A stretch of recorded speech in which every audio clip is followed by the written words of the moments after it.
नमस्कार दोस्तों, शिव महापुराण की इस सरल और संक्षिप्त सीरीज में आपका एक बार फिर स्वागत है।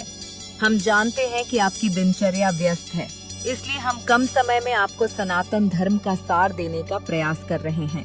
हमारे पिछले भागों पार्ट 1-5 में हमने देखा कि कैसे सृष्टि बनी, कैसे ब्रह्मा और विष्णु के बीच युद्ध हुआ और कैसे उस अग्नि स्तंभ शिवलिंग के सामने उनका अहंकार चूर चूर हो गया। जब अहंकार मिट जाता है तभी सच्ची भक्ति का उदय होता है। अब जब ब्रह्मा और विष्णु नतमस्तक हैं, तो उनके मन में सबसे प्रश्न यह आया कि आखिर इस महाशक्ति की पूजा कैसे की जाए। ब्रह्मा और विष्णु ने भगवान शिव से पूछा, हे देवाधिदेव, इस संसार के प्राणी मोक्ष पाने के लिए आपकी आराधना किस प्रकार करें।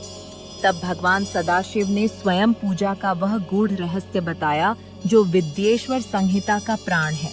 शिव जी ने कहा, हे देवों, मैं सकल साकार रूप जैसे मूर्ति और निष्कलम निराकार रूप यानी लिंग दोनों हूँ। संसार के बाकी सभी देवता केवल सकल रूप में हैं, इसलिए उनकी केवल मूर्ति पूजा होती है।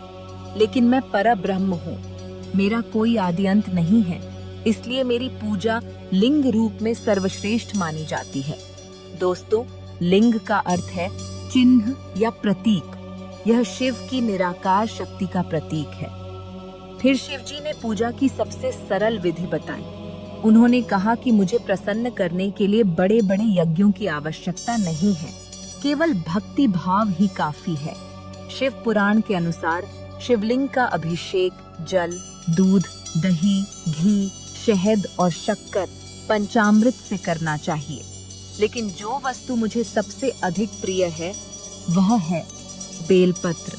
शास्त्र कहते हैं कि जो भक्त सच्चे भाव से तीनों जन्मों के पापों का नाश करने वाला एक बेलपत्र भी शिवलिंग पर चढ़ा देता है, उसे मानो तीनों लोकों का सुख मिल जाता है और मंत्रों में सर्वश्रेष्ठ है ओम नमः शिवाय का पंचाक्षर मंत्र।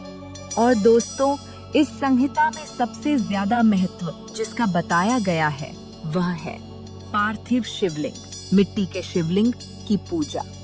सूत जी ऋषियों को बताते हैं कि कलयुग में जो व्यक्ति पवित्र मिट्टी से अपने हाथों से शिवलिंग बनाकर उसकी प्राण प्रतिष्ठा करके पूजा करता है और अंत में उसे जल में विसर्जित कर देता है, उसके करोड़ों जन्मों के पाप तत्काल नष्ट हो जाते हैं।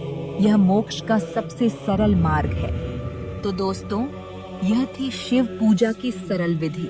शिव जी को भोलेनाथ इसीलिए कहते हैं क्योंकि वे केवल एक लोटे जल से प्रसन्न हो जाते हैं। लेकिन शिव भक्त का श्रृंगार दो चीजों के बिना अधूरा है। एक है भस्म राख और दूसरा है रुद्राक्ष। आखिर भगवान शिव भस्म क्यों रमाते हैं और रुद्राक्ष की उत्पत्ति कैसे हुई? क्या ये सच में शिव के आंसू हैं? यह सब हम जानेंगे शिव महापुराण कथा भाग 7 में। अगर आपको यह जानकारी पवित्र लगी तो वीडियो को लाइक करें, सब्सक्राइब जरूर करें। हर हर महादेव।